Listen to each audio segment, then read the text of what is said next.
L'épisode du jour, eh bien, c'est un test matos. Alors, c'est pas un vélo, par contre, c'est bien électrique. Il s'agit d'un propulseur, ou plutôt d'un tracteur sous-marin, pour pouvoir aller plus vite sous l'eau, en utilisant les palmes ou non. Un petit jouet hydropropulsé, bien sympathique. Donc voilà l'engin. Il s'agit d'une machine de chez Subblue qui a la capacité de naviguer entre 0 et 5 mètres avec ce spoiler, ce flotteur, qui est amovible pour pouvoir descendre jusqu'à 40 mètres si on est équipé de bouteilles et tout ce qui va avec. Moi, je vais l'utiliser en surface, donc avec le spoiler. Et au niveau de la motorisation, eh bien, on a un bimoteur avec de chaque côté la gâchette qui va bien. L'aileron de maintien en surface est facilement amovible, puisqu'il n'y a qu'un système de fixation ici, qui est d'ailleurs le fixation pour une caméra GoPro, avec une ventouse. Hop, on va le laisser en place. Et puis la batterie, elle vient là-dessous, dans ce compartiment, avec une étanchéité qui est a priori suffisante, mais qui a rien d'exceptionnel par rapport à ce qu'on va faire avec l'appareil. Mise en place de la batterie.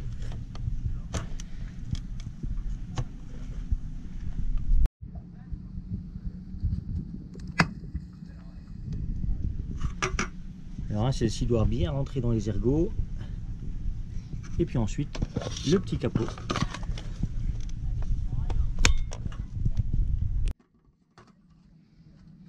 Et c'est prêt.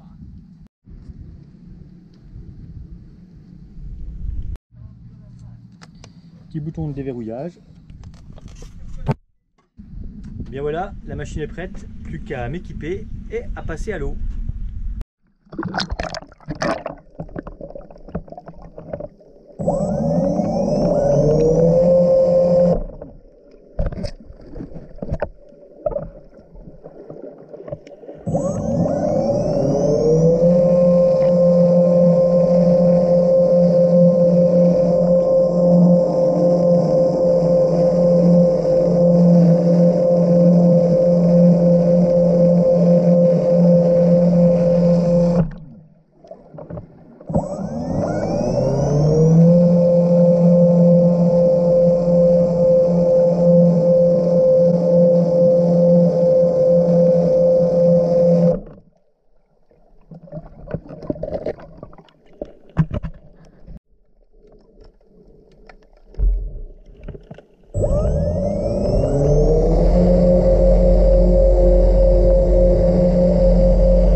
Bon, premier constat, c'est que comme tous ces jouets à assistance électrique, il y a tout de suite un côté très fun, plutôt sympathique.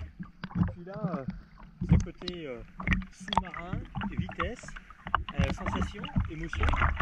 Il y a un petit côté aussi James Bond. Et puis quand on tombe sur un voilier échoué, voilà, on est carrément dans un James Bond. C'est juste trop bien. À la manœuvre, c'est très facile, puisque c'est le corps qui dirige tout. On est en mode comme si on nageait sans cette aide, mais en assistant en plus avec les pannes. Ça permet d'augmenter automatiquement l'autonomie, mais également la vitesse, et encore de mieux se diriger. Si on veut plonger, et bien là avec le petit spoiler inférieur à 5 mètres, parce que je ne suis pas équipé pour aller plus loin, c'est largement suffisant, et ça permet d'aller tout de suite explorer les fonds, aller faire la chasse avec les poissons. Et puis là, dans ma bouée de signalisation, j'ai mon Garmin, donc on aura une idée également de la vitesse à laquelle j'ai pu me déplacer en vitesse max. Sachant que je pense qu'au retour, avec le courant, les vagues aidant, je devrais avoir une vitesse supérieure à l'aller, entre guillemets. Et puis en image externe, là j'ai personne avec moi dans l'eau, mais j'ai quelques images que j'ai faites de carreaux hier, que je pourrais glisser dans cette vidéo. Et on voit arrêter avec tout de suite l'effet waouh au démarrage. Allez, on va retourner à l'eau. Hein.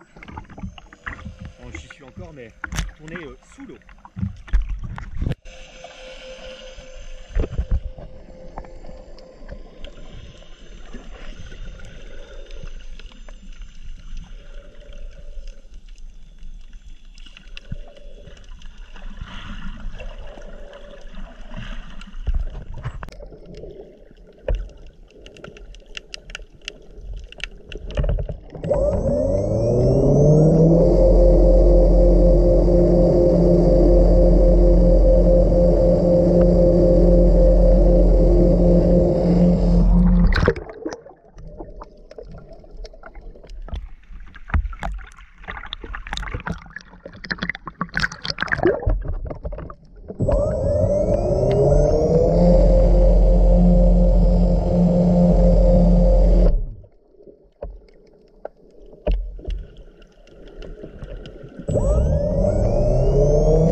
e-expérience. Merci à Alexandre d'Intersport Porto Vecchio pour le prêt du matériel.